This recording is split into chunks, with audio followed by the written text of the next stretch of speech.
Okay, what is the very big picture story beyond my conspiracy theory thing? Okay.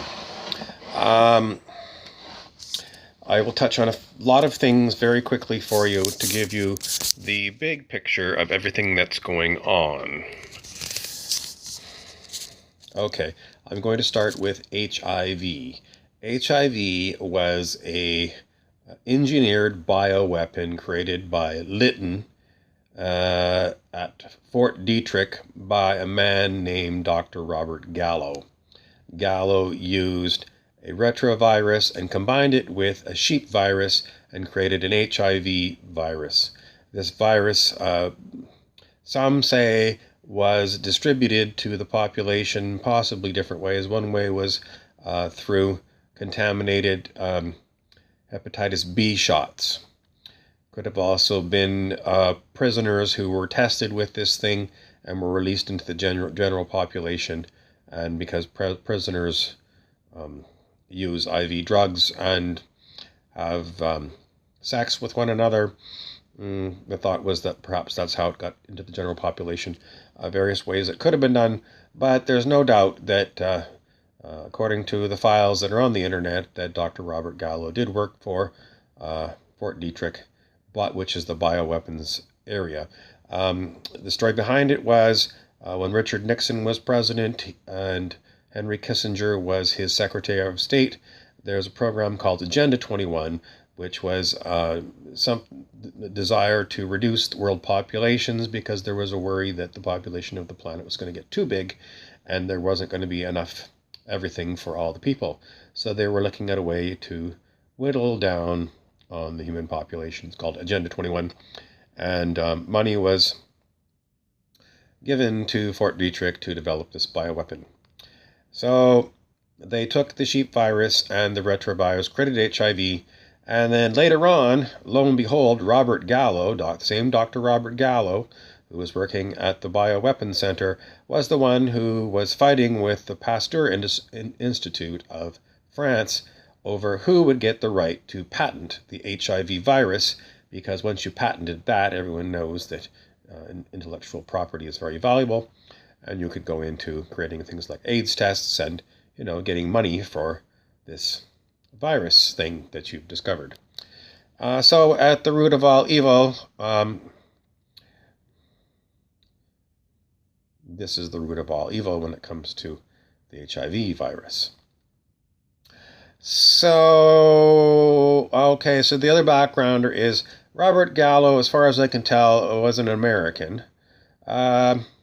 Was he influenced by Nazi scientists? I don't know.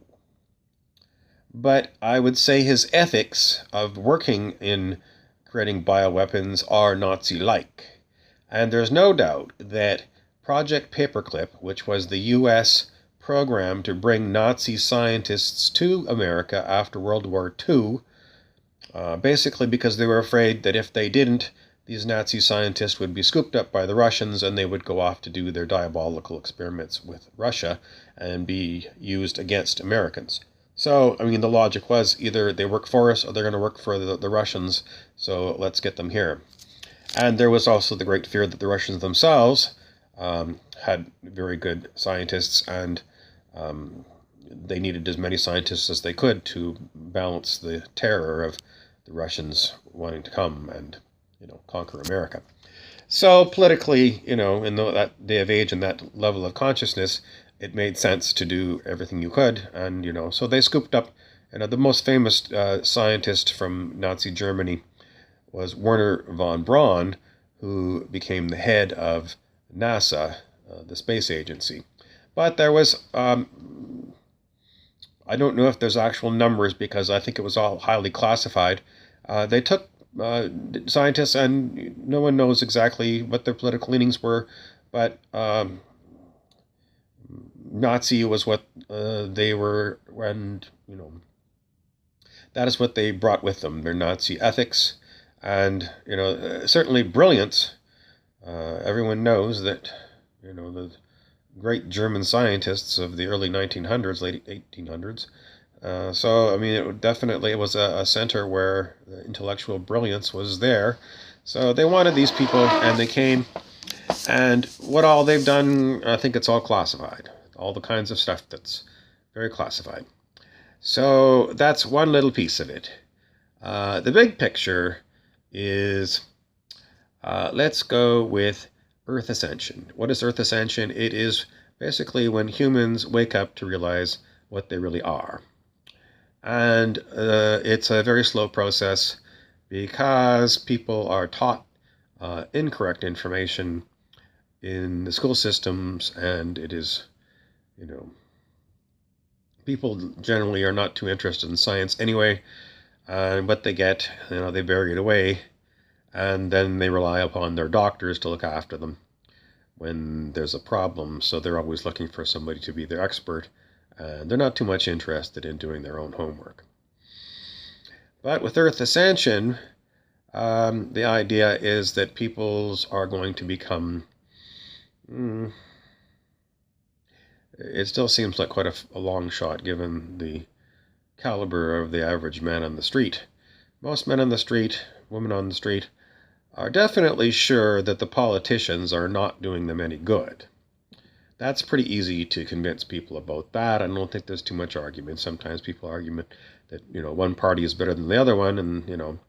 But overall, I think everyone, if they step back from it, they would say, well, politicians cannot be trusted. But we want to talk about ascension as a form of spiritual awakening.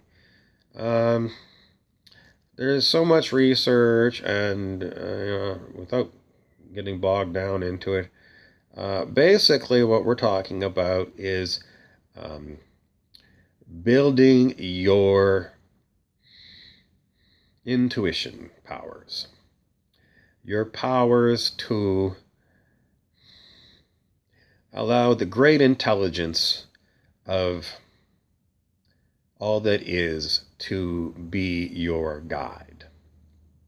Now, if you don't believe there's an intelligent design to the universe, well,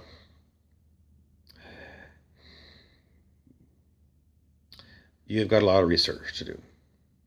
And then you're going to say, well, you're a Christian fundamentalist or something. No, I'm not. But I am going to tell you that in all my other lectures, you can go through. I don't know. If you're that far behind and you don't believe there's intelligence running the universe, this is what I run up against all the time. I get the fact that people don't know science. They don't find it. There's no sense of wonderment. So not many people read books anyway, but people that do read books tend to like to have fictional adventure stories. How many people are interested in biographies of scientists? Stories about how things were first built. Non-fiction. Not very many people. All in all, most people are more interested in the football game or the baseball game than reading a book. The other way that you can get somewhat educated is if you are sometimes watch sci-fi movies, because some of the concepts are presented there. Generally speaking, people just say, well, it's just some script that Hollywood made up, and there's no scientific proof to it. But at least you've got a head start over those people who refuse to watch sci-fi and refuse to study any science. Those people are so far behind. To awaken them to anything, it's unlikely. So some commentators say that you're going to have a great split in humanity. You're going to have the dummies continuing on as they always have, not knowing anything and not caring to learn anything about it.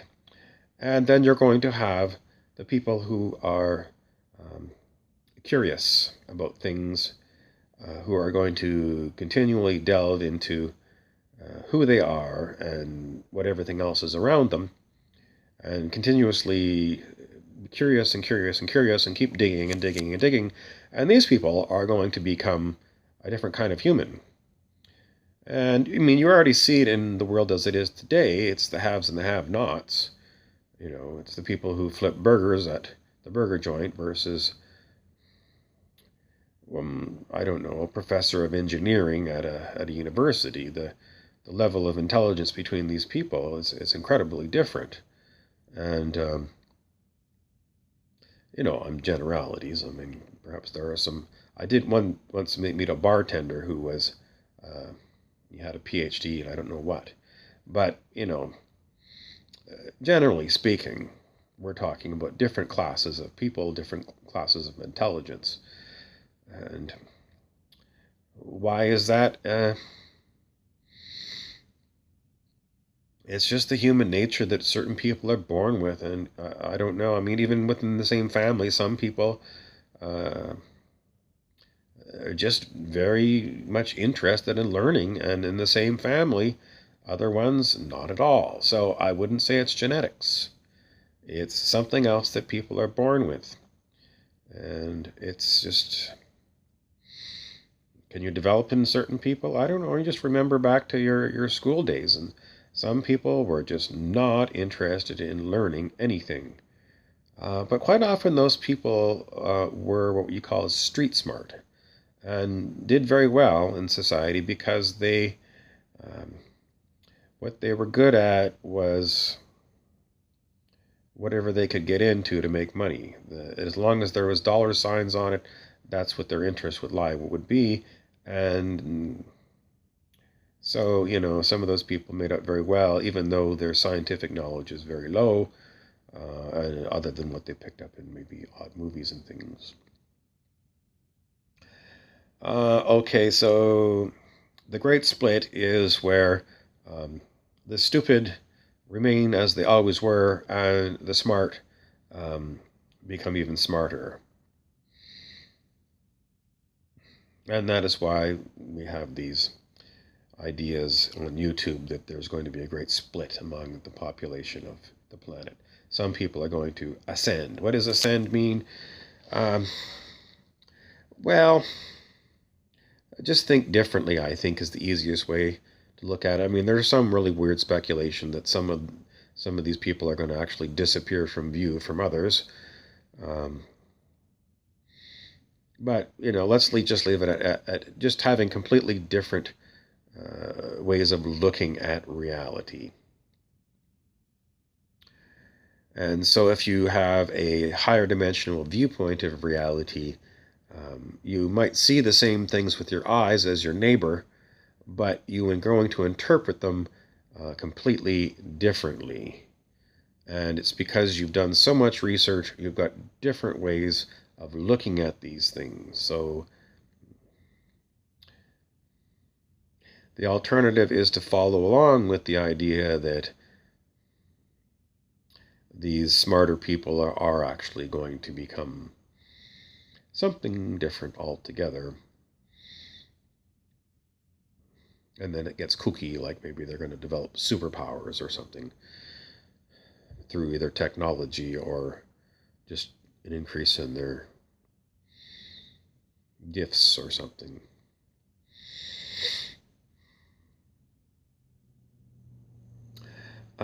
So, the negativity that I start off with about the creation of plague like HIV done by very smart scientists is offset by the idea that regardless of all the shit that's been done by these Nazi scientists, um, to counterbalance that, there is the great spiritual awakening. And what does it mean? Well, first of all, it means that you no longer consider yourself to be a physical human, you are a quantum human. I don't know, quantum is a bit of a buzzword, but it definitely means not physical. So in the old religious days, they would say you're a spiritual human rather than being a material human. Um, are they related? Yes, they are related. Because if you consider yourself a spiritual human, you don't feel like you're bound by material laws. And if you are a quantum human, ditto. You're not bound by what was known as Newtonian physics or billiard ball physics. What else do you need to know? Well, you want to be in the group of people who consider themselves quantum humans. Because if you aren't, then you're going to be a billiard ball human, and everyone knows that billiard balls get pushed around a table until they drop into a pocket. And that's all you're good for. Whereas a quantum human, the sky's the limit as what you're good for. So, it's pretty sad if, you chalk up a human, that's what your sum total of your life is, to be someone's billiard ball pushed around a table like you were, In other words, if you can develop your own gifts and intelligences within you, then you're going to be so much far better off than, normally we think of a billiard ball as a non-intelligent thing. So if you want to be thought of as a non-intelligent thing, I don't know, maybe you should have been...